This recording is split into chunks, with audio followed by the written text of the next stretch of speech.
بھارت نے اپنے 30 جنگی طیارے سرحد پر پہنچا دیے۔ طیارے چین کی سرحد کے قریب تعینات کیے گئے ہیں۔ ان طیاروں میں روسی ساختہ Su-30 بھی شامل ہے۔ تفصیلات کے مطابق سینئر صحافی و تجزیہ کار صابر شاکر کی جانب سے بتایا گیا ہے کہ بھارت اب بھی چین کو دھمکیاں دینے سے باز نہیں آ رہا ہے۔ بھارت اور چین کے سرحد پر معاملات اب بھی ٹھیک نہیں ہوئے۔ صابر شاکر کا بتانا ہے کہ بھارت نے چین سے مار کھانے کے بعد چین کی سرحد پر جنگی طیارے پہنچا دیے ہیں۔ اطلاعات ہیں کہ بھارت نے سرحد پر 30 جنگی طیارے پہنچائے ہیں۔ ان جنگی طیاروں میں روس سے حاصل کردہ Su-30 جنگی طیارے بھی شامل ہیں۔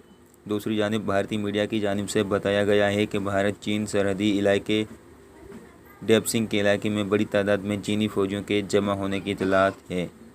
بھارتی ذرائع ابلاغ میں اس حوالے سے متعدد خبریں شائع ہوئی ہیں جن میں دعویٰ کیا گیا ہے کہ دولت بیگ اولڈی میں بھارتی فضائیہ کی ایک بیس سے صرف 30 کلومیٹر کے فاصلے پر ڈیپسنگ میں چین نے فوجی ساز و سامان بھی جمع کر رکھا ہے۔ ادھر بھارت کی جانب سے بھی سرحد بڑی تعداد میں فوجیں تعینات کر دی ہیں۔ چین نے اس مقام پر بھاری فوجی گاڑیاں اور فوجی بھیجے جانے کا سلسلہ جاری ہے۔ دونوں ملکوں کے مابین ابھی لداخ اور سکم میں بھی کشیدگی جاری ہے۔ واضح رہے کہ کچھ روز قبل دونوں افواج کے درمیان ہونے والے جھڑپ میں چینی فوج نے بھارتی فوج کے 20 اہلکاروں کو ہلاک کر ڈالا تھا۔